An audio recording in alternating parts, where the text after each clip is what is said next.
Good morning India. नमस्ते। जय भीम।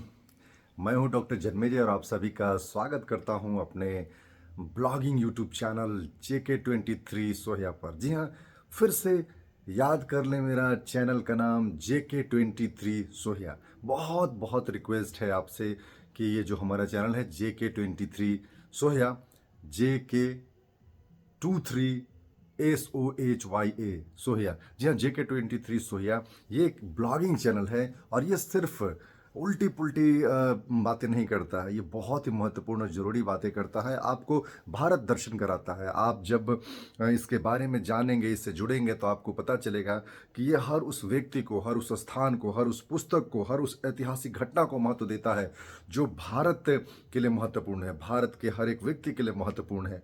तो हम ऐसे ही ज़रूरी बातें लेकर के आप सबसे जुड़ते रहते हैं और आपको बताते रहते हैं। और अभी तक हमने कई जगहों का शेयर कराया है आपको, कई चीज़ें ऐसी बताई हैं जो आपको बहुत रोमांचित करने वाला रहा है। जी, हम आज एक ऐसी बात बताने वाले हैं जो भारत में बहुत बोला जाता है। तमाम लोग हैं जो उसका उपयोग करते हैं, उससे जुड़े हुए हैं, लेकिन उसका उद्गम कहाँ है, कहाँ से आया, किसने पहली दफ़ा बनाया, इस तमाम बातें लोगों को पता नहीं होता है। जी हाँ, जय भीम, जय भीम, जय भीम हम लोग खूब कहते हैं। जय भीम, जय भीम का मतलब होता है भीमा की जय हो, बाबा साहब डॉक्टर भीमराव अंबेडकर की जय हो, संविधान की जय हो। लेकिन ये जय भीम कहाँ से आया? सबसे पहले इसे किसने बनाया, कैसे ये आया? क्या ये इधर जल्दी का है या आज़ादी से पहले का है? क्या ये अंबेडकर के जीवन से पूर्व का है? ये तमाम बातें जो हैं बहुत महत्वपूर्ण हैं, इस सब के बारे में जानकारी होनी जरूरी है। जी, हम आज आपको दिखाने वाले हैं ढेर सारी किताबें। बाबा साहब डॉक्टर भीमराव अंबेडकर की सबसे शानदार जो किताब लिखी है, या जिस पर विश्वास किया जाता है, जिस पर यकीन किया जाता है, उनकी जीवनी लिखने वाले पर वो रहे हैं डॉक्टर धनंजय कीर। धनंजय कीर बहुत शानदार लेखक रहे हैं और बाबा साहब डॉक्टर भीमराव अंबेडकर के जीवन काल में वो उनके साथ घूमते थे। वो देखते थे कि अंबेडकर ने क्या कहा, किन भाषणों में उनकी क्या मंशा थी, या उन्होंने क्या अपनी राय व्यक्त की। तो उनके किताबों से परिचित थे, उनके लेखन से परिचित थे, अंबेडकर के साथ चलते थे। कई अवसरों पर तो वो अंबेडकर के साथ रहे। तो इस प्रकार से धनंजय कीर ने बहुत ही शानदार किताबें लिखी है। इसके बाद आप जानते हैं कि बाबा साहब डॉक्टर भीमराव अंबेडकर, जिन्हें हम संविधान का निर्माता, सिंबल ऑफ नॉलेज कहते हैं, first law and labour minister, जिन्हें हम याद करते हैं, विश्व रत्न, जिन्हें हम एक तरीके से कहें कि शोषितों वंचितों के मुक्तिदाता के तौर पर हम देखते हैं। उन्होंने अपनी जीवनी, जो अपना जीवन है, अपना लाइफ स्ट्रगल है, अपनी संघर्ष को उन्होंने खुद किताब के रूप में उन्होंने सम्मानित किया है, लिखने की कोशिश की है, और उसे हम याद करते हैं हिंदी में संपूर्ण वाङ्मय के रूप में, और अंग्रेजी में हम राइटिंग एंड स्पीचेज। और ये किताब कोई एक दो पन्ने की किताब या फिर 100 पन्ने या एक दो वॉल्यूम की नहीं है। आप जानेंगे तो हैरान रह जाएंगे। इंग्लिश में 28 वॉल्यूम में है, 40 वॉल्यूम में ये हिंदी में है। इतना बृहत लेखन किया है डॉक्टर अंबेडकर ने अपने बारे में। अपने बारे में क्या सिर्फ यही लिखा होगा कि मैं क्या खाता हूँ, कैसे पीता हूँ? नहीं, उन्होंने इतना विस्तार से अपने जीवन के संघर्षों को, मुश्किलों को, बहुजनों के मुक्ति को किस प्रकार से जमीन पर उतारा, ये तमाम चीज़ें, हर वो महत्वपूर्ण घटना, संसद में दिए गए भाषणों को लेकर के, हिंदू कोड बिल के लिए उन्होंने क्या संघर्ष किया, पुणे पैक्ट के बारे में, ये तमाम चीज़ें, गोलमेज सम्मेलन के बारे में, कोलंबिया में पढ़ने को लेकर के, अपने बाकी बच्चों के मृत्यु को लेकर के, ये तमाम चीज़ों के बारे में। और तो और आप जानेंगे कि महिलाओं को शिक्षा को लेकर के, लोकतंत्र के बारे में, भारतीय संविधान के बारे में, भारतीय युवाओं के बारे में, विद्यार्थियों के बारे में, प्रोफेसर्स के बारे में कि किसकी क्या होनी चाहिए जिम्मेवारी, ये तमाम चीज़ों को इतना विस्तार से लिखा है कि यदि एक भारतीय इसको सिर्फ पढ़ ले एक बार में, तो भारत दर्शन कर लेगा। भारत की क्या ज़रूरत है, भारत कैसे मजबूत बनेगा, भारत के मजबूती में तमाम किसानों का, कामगारों का, मजदूरों का क्या योगदान होना चाहिए, ये सब कुछ साथियों आपको पता चल जाएगा। हम ये सारी बातें आपको अभी बताते चलते हैं, आप वीडियो का आखिर तक बनिए।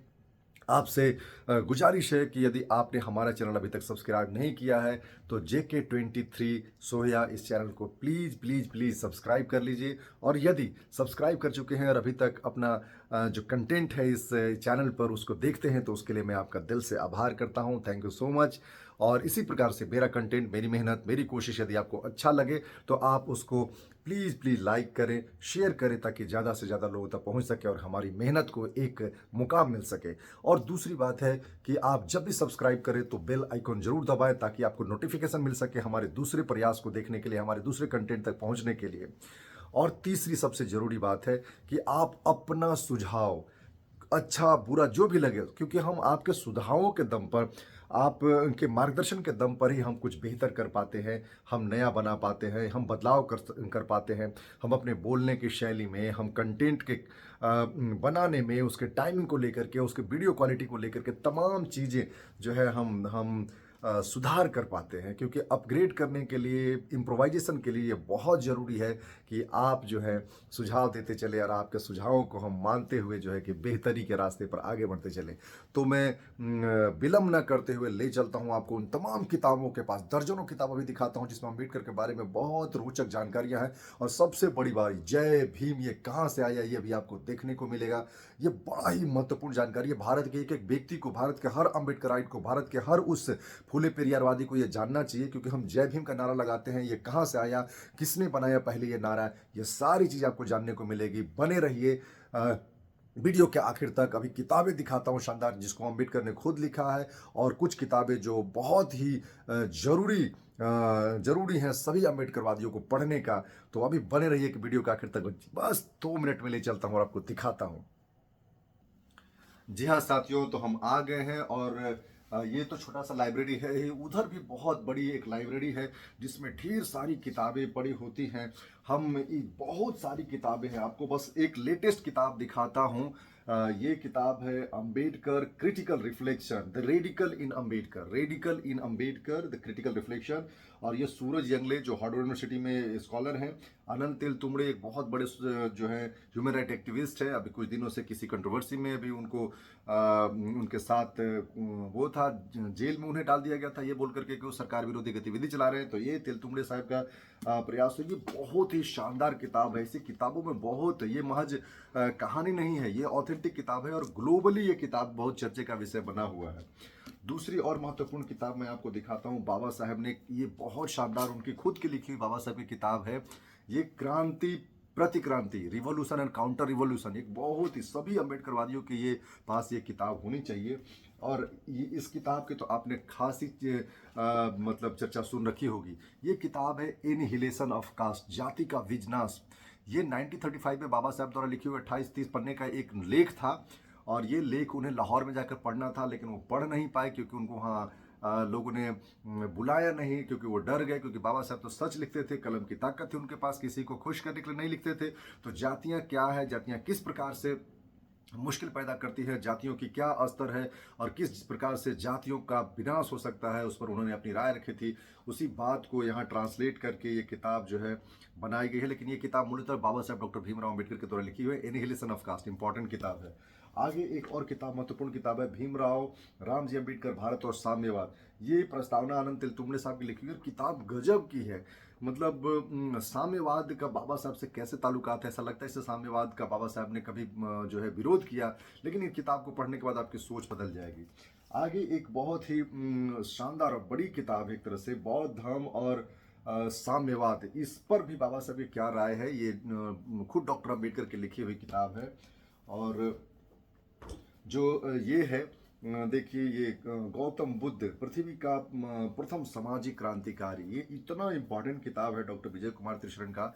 गौतम बुद्ध को हम महात्मा के रूप में देखते हैं, हम एक ऐसे महाकारुणिक जो है तथागत गौतम बुद्ध को हम सोचते हैं कि वो विचारों के प्रतिपादक थे, वो उन्होंने केवल मार्ग दिखाया, लेकिन वो सामाजिक क्रांतिकारी थे। उन्होंने हमेशा आंदोलन किया, हमेशा नई धारा बहाई है महिलाओं को सशक्त करने का, महिलाओं को शिक्षित करने का, महिलाओं को जो है कि संघों में शामिल करने का। तभी तो उन्होंने भिखुनी संघ बनाया था। तो ये भी किताब बहुत ही लाजवाब है। जी हाँ साथियों, और इसी किताब की हम चर्चा कर रहे थे। जी हाँ, यही वो किताब है, धनंजय कीर की लिखी हुई, डॉक्टर बाबा साहेब भीम जो है life and mission, doctor Baba Saheb Ambedkar life and mission, Dhananjay Keer की ये लिखी हुई बहुत ही उम्दा शानदार किताब है, और बहुत जरूरी ऑथेंटिक किताब इसे माना जाता है। और इस किताब के बारे में तो क्या ही कहूँ। इसमें उनकी पूरी लाइफ को, जो महत्वपूर्ण घटनाएं हैं अम्बेडकर के लाइफ को, उन सब पर वो उन्होंने जो है बिल्कुल विस्तार से लिखा है। और इसमें देखिए कि ये जो है कि महाड़ आंदोलन का तस्वीर है, ये बहुत सारी तस्वीरें आप देख सकते हैं। ये जो है अम्बेडकर की तस्वीर है, उनकी युवावस्था की, और ये सारी तस्वीरें आप देख सकते हैं, ये सारी जो है इस किताब में संकलित की है। तो ये बहुत ही महत्वपूर्ण किताब है। और बाबा साहब की एक बड़ी रेयर सी तस्वीर जो खूब घूमती है, देखेंगे बाबा साहब खुद बैठे हुए हैं, उनका एक डॉगी बैठा हुआ है, बाकी सब लोग माता रमाबाई बैठी हुई है। तो ये बहुत ही महत्वपूर्ण किताब है। हम आपको बिल्कुल बताते चलते हैं, हमारा यही उद्देश्य है कि आज हम आपको बता सकें कि ये जो जय भीम का नारा आया है ये कहाँ से प्रारंभ हुआ। आप वीडियो के आखिर तक बने रहिए, मैं आपको बताने वाला हूँ बहुत ही जी हाँ साथियों, ये है मेरा एक लाइब्रेरी। इसमें आपको बहुत सारी भर भर की किताबें मिल जाएंगी, ढेर सारी किताबें आप ये देख सकते हैं। ये सारी अम्बेडकर से रिलेटेड, संविधान से रिलेटेड, डेमोक्रेसी से रिलेटेड और बहुत इंपॉर्टेंट किताबें जो बहुत जानना आवश्यक है। और इन सबको मैंने संकलित करके यहाँ रखा हुआ है। मैं आपको सब कुछ बारी बारी से बताऊंगा, लेकिन आज मैं उस किताब की चर्चा करूंगा जो बाबा साहब डॉक्टर भीमराव अम्बेडकर की लाइफ एंड मिशन से ली हुई है। कि ये जय भीम का नारा, जो सबसे बड़ा नारा है भारत का, ये कहाँ से आया। बने रहिए वीडियो के आखिर तक। जी हाँ साथियों, तो जय भीम का नारा तो हम खूब लगाते हैं, और आज भारत की सबसे बड़ी आवाज़, या कहें कि भारत का सबसे बड़ा नारा है जय भीम का नारा। बच्चा बच्चा जो अंबेडकर से प्रेम करता है, जो संविधान निर्माता से प्रेम करता है, जो बाबा साहब डॉक्टर भीमराव अंबेडकर से प्रेम करता है, उनके जो स्थली है मध्य प्रदेश मऊ, वहाँ जाके नमन करता है, उसको सलाम करता है। हम देखते हैं कि महाराष्ट्र में जहाँ उन्हें जो है कि अंतिम सलामी दी गई, वहाँ जा कर के जो है कि लोग नमन करते हैं, वंदन करते हैं। नागपुर में लोग जाते हैं और पूरा बिल्कुल ज़मीन पर लेट करके बाबा साहब का कृतज्ञ के प्रति अपना आभार व्यक्त करते हैं, जो दीक्षा भूमि जी कहते हैं।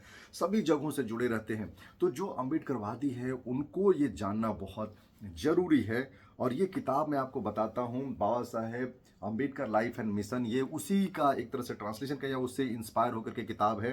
डॉक्टर एम एल परिहार एक पशु चिकित्सक है, वेटनरी डॉक्टर है, और एक बड़ी पहचान है डॉक्टर एम एल परिहार, जाना पहचाना नाम है।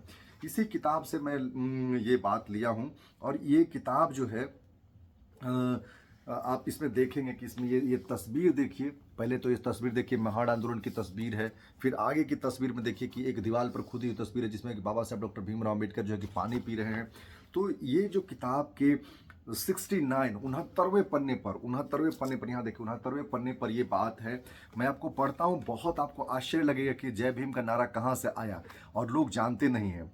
जय भीम का अभिवादन आज बहुत स्मिता और एकता का प्रतीक बन चुका है, ये तो आप जानते ही हैं। जय भीम शब्द के जनक महाराष्ट्र के बाबू हरदास, फिर से इसको ध्यान से सुना जाए कि जय भीम शब्द के जनक जो है महाराष्ट्र के बाबू हरदास जो है एलेन थे। बाबू हरदास एलेन जो 1921 में बाबा साहेब के साथ सामाजिक आंदोलन में शामिल हुए थे। पिता उनका लक्ष्मण थे, उरकुड़ा नगराले रेलवे विभाग में बाबू थे। और देश में वर्ण और जाति भेद के कारण भीषण सामाजिक और आर्थिक विषमता फैली हुई थी। सन 1922 में महाराष्ट्र में संत चोखा मेला के नाम पर, चोखा मेला के नाम पर उन्होंने एक छात्रावास शुरू किया था। और 1924 में उन्होंने एक प्रिंटिंग प्रेस खरीदी। किन्होंने बाबू हरदास जी ने प्रिंटिंग प्रेस खरीदी। और 1927 से 1930 तक नासिक के कालाराम मंदिर सत्याग्रह तथा पूना पैक्ट के दौरान उन्होंने बाबा साहेब के साथ महत्वपूर्ण भूमिका निभाई थी। तो ये बहुत महत्वपूर्ण व्यक्ति थे बाबू हरदास जी, तो महत्वपूर्ण भूमिका निभाई। और जय भीम का संबोधन पहली बार उनके मन में मुस्लिम समाज को देखकर आया था। मुस्लिम समाज में अस्सलाम वालेकुम सलाम, अस्सलाम वालेकुम कहते थे। तो बाबू हरदास ने इसी तरह जय भीम कहकर अभिवादन का प्रचलन शुरू किया था। और बाबू हरदास 1933 में समता सैनिक दल को जय भीम का नारा नागपुर में दिया था। बाद में 1949 में डॉक्टर अंबेडकर ने भी जय भीम लिखना और कहना शुरू कर दिया था। 12 जनवरी 1939 में बाबू हरदास का निर्वाण हो गया। उस समय उनको श्रद्धांजलि देते हुए बाबा साहेब ने कहा था कि बाबू हरदास के रूप में मेरा दाहिना हाथ चला गया। आप समझ सकते हैं कि बाबू हरदास एलन जो कितने महत्वपूर्ण व्यक्ति थे, उन्होंने ये नारा दिया और ये नारा अंबेडकर ने खुद बाद के दशक में, यानी कि बाबू हरदास जी के देहावसान के बाद, परिनिर्वाण के बाद जो है खुद अंबेडकर ने इस नारे का वो प्रयोग किया। तो साथियों, मुझे विश्वास है कि ये किताब थी अंबेडकर लाइफ एंड मिशन, इसके 69वें पन्ने पर एम एल परिहार के लिखी हुई किताब। और ये जो है कि बिल्कुल आप देखिए कि ये खुद, ये दोनों किताबों को आप देखेंगे, ये किताबें हैं life and mission Baba Saheb, और ये धनंजय कीर की लिखी हुई किताब है। ये दोनों लगभग पैरेलल चल रहे हैं, लेकिन ये दोनों किताबों का अलग ही अपना अंदाज है प्रेजेंटेशन का। ये किताब बहुत ही शानदार किताब है। तो इस किताब के 69वें पन्ने पर भी मैंने आपको बताया कि बाबू हरदास जी एलन ने किस प्रकार से जय भीम का नारा दिया था। साथियों, यदि हमारा ये सूचना, हमारे द्वारा ये जो बनाया गया कंटेंट आपको लगे कि इन्फॉर्मेटिव है, बहुत उम्दा है, या फिर बहुत ज़रूरी है, या अच्छा लगा, तो आप जरूर जो है लाइक करें, शेयर करें। चैनल को यदि सब्सक्राइब नहीं किया तो फिर से सब्सक्राइब कर लीजिए। जी हाँ, JK23 सोहिया, और चैनल से इसी प्रकार जुड़े रहें, बने रहें, प्यार अपना देते रहें। आप अपना सुझाव जो है कि जरूर से भेजें, क्योंकि आपके सुधारों के दम पर ही हम बेहतर बनाते हैं, बेहतर रचते हैं, बेहतर लिखते हैं, बेहतर प्रस्तुति करते हैं और शानदार करने की कोशिश करते हैं। तब तक के लिए इजाजत दीजिए। शुभ रात्रि, सब्बा खैर, गुड नाइट, बाय बाय।